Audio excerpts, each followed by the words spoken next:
Ajitou de Djemeldine Ben Chenouf. Salam alaikum, Azulfillaoun. Bonsoir.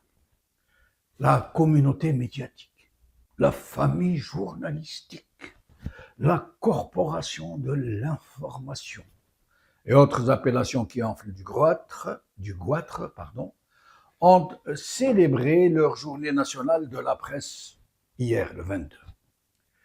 Ça s'est passé comme à chaque célébration du genre, entre soi, dans leur bulle d'acier, dans l'indifférence générale de l'opinion publique, juste pour faire comme si, zama, avec gazous et grosses pâtisseries, des déclamations patriotes trop tardes et des photos de famille à la maison de la presse, où l'on se bouscule pour avoir une place pas trop loin du ministre de la Pub, du président de l'Organisation nationale des journalistes algériens et des officiels en rade dont le seul rôle dans la vie est d'étoffer ce genre de cérémonie de leur très importante présence.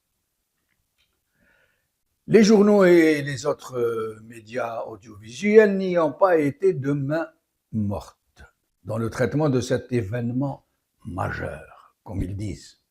Des titres à rallonge, des tartarinades à n'en plus finir, des déclamations passionnées, comme pour de vrai. Dans un article sur Algérie Presse Service, ce titre à rallonge, Journée de la presse, nouveau rôle pour les médias nationaux dans un arsenal juridique. Vous aurez apprécié la rallonge.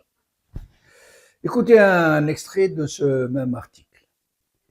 Le président de la République a fait de la liberté de la presse un principe constant consacré par la Constitution, laquelle stipule que la liberté de la presse écrite, audiovisuelle et électronique est garantie.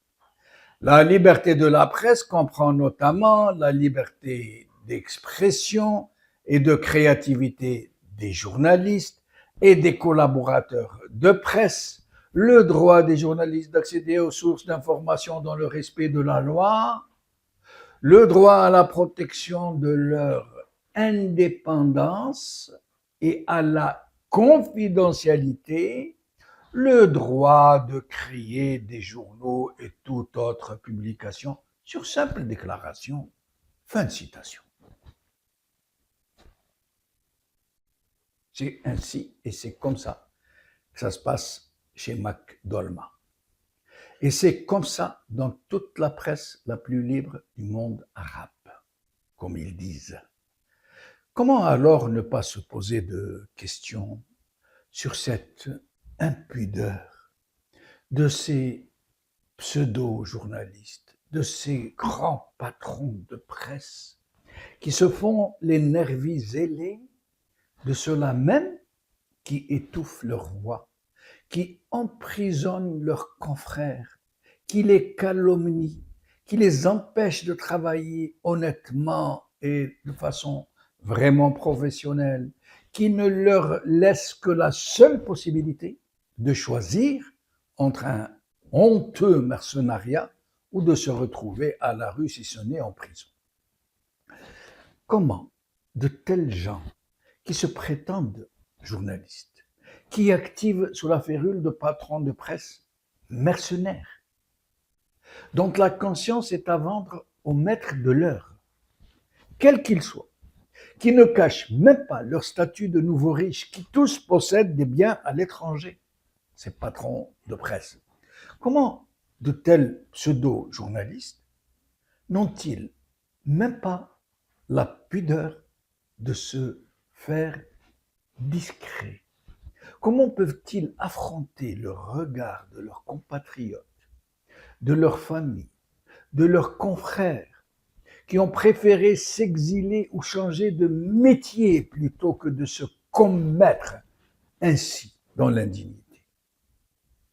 Mais les peuples ne sont pas dupes, même ensevelis sous des montagnes de mensonges, même plongés dans des comas politiques profonds, même sommés eux-mêmes de se taire. Les citoyens algériens, malgré la chape très lourde qui pèse sur leur vie, et la corruption de masse qui cherche à les soudoyer, n'ont-ils pas boycotté tout récemment les dernières élections présidentielles d'une façon absolument impressionnante?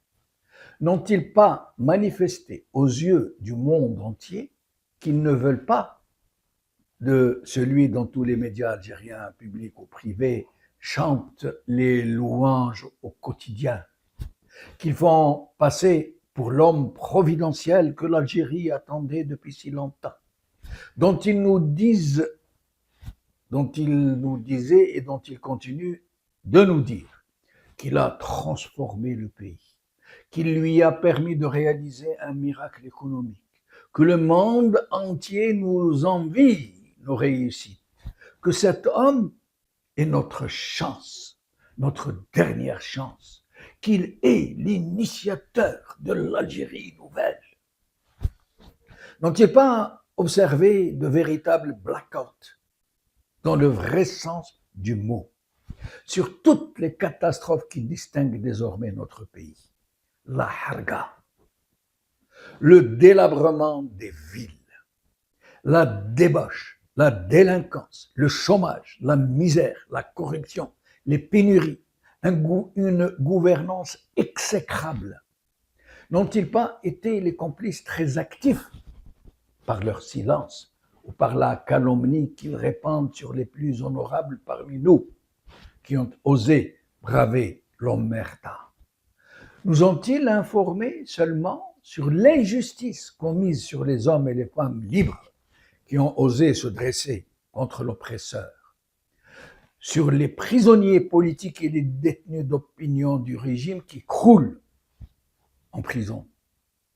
Ont-ils seulement osé dénoncer la répression atroce subie par leurs confrères Kavi et Hassan, cet homme qui a tenté, malgré tout ce qu'il a enduré, de reconquérir les lettres de noblesse de son métier? Alors, de quelle presse nous parlez-vous? Quelle liberté de la presse? Quel professionnalisme? Quelle dignité? Dans l'état où elle se trouve, cette pseudo-corporation devrait plutôt se taire, autant que faire se peut, pour ne pas aggraver son cas. L'histoire nous dira un jour ce qu'aura été le rôle infâme de ce relais scélérat qui contribue très activement et contre rétribution à l'enfumage de l'opinion publique. Voilà.